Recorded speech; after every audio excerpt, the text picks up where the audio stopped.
Welcome to The Real News. I'm Jess Lenore in Baltimore. Over 100 people attended a solidarity concert at Union Baptist Church on Monday, March 25th, and helped raise $9,000 for Vivian Obijekwu. And I just want to start off by saying thank you so much from the bottom of my heart. I'm very, very appreciative. I'm full of gratitude. I did not expect any of this, especially to NNU for supporting me since February 4th when I was terminated. A former nurse at Baltimore's Johns Hopkins Hospital who says she was terminated for taking part in efforts to unionize the hospital with National Nurses United.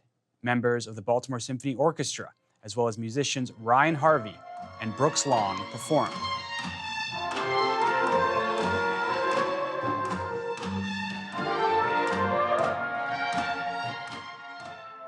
For its part, Hopkins says it doesn't comment on personnel matters, but they did say they respect the rights of all their employees to form a union and that they, quote, follow a standardized and rigorous human resources process before any employee is dismissed. Hopkins nurses who said they stood in solidarity with Vivian spoke out. I'm here tonight because one of my coworkers, Vivian, was unfairly fired. She is a leader on her unit. She was willing to speak out with about 10 other nurses that there was some discrimination and some safety issues going on the unit. And consequently, she has been targeted and retaliated against. And she has been fired, and unfortunately, it was 1 week after she put in her paperwork for family medical leave, as she's 8 months pregnant. So now she is without an income and without health insurance. And I know that some of the nurses at Hopkins don't support your effort. They say we don't need a union. They say, we can improve things from within. As far as nurses not supporting the union, Hopkins has put on a very aggressive anti-union campaign. And one of the things that they're telling the nurses at Hopkins is that, oh, we're going to get to all that. We were just about to do that. We've been looking into this for years. But I can tell you from having worked for Hopkins for as long as I have worked for Hopkins, they are always just about to do something. And they rarely actually do anything until they're pushed up against the wall. Members of the Baltimore Symphony Orchestra also voiced their support for Obijekwu. Its members have been locked in contract negotiations for months. Nurses and BSO musicians have different occupations. We share the same general concerns. Both occupations take a lot of training, dedication, and teamwork. Musicians and nurses want to be treated with respect. In our workplace, we now have 20 vacancies in our 98-person orchestra. How can we stay world-class with a vacancy rate like that? Johns Hopkins Hospital workers are also working short-staffed.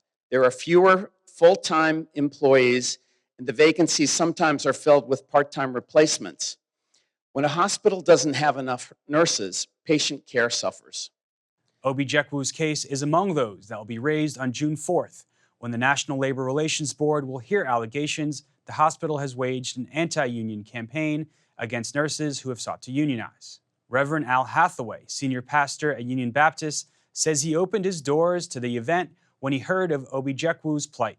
The reason why I'm here, the reason why we're hosting this event, is that we find so many instances in society and in our city where persons who seek to do the right thing find themselves being abused, taken advantage of, or even overcome by forces that are stronger than them.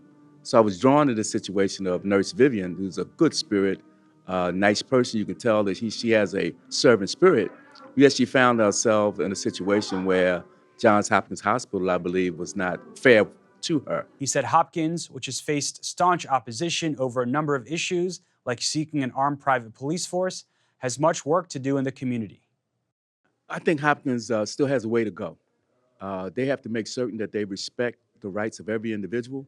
I know many of the leaders there at Hopkins, I know in their heart, they do want to do the right thing, but the right thing is demonstrated every day in every situation on behalf of every person. So I want them to make certain that they realize that every person is important, every person is significant, and they should relate to every person as they wish the community would relate to them. A spokesperson said all the funds raised will be donated to Obijekwu. For full disclosure, National Nurses United has previously donated to the Real News Network, most recently in 2016. With Cameron Granadino, this is Jessel Noor in Baltimore. Came the deportations, the rumors, the clubs, the blacklist, the spies, the gallows and guns. They tried all of these to silence your cause, but you kept on organizing.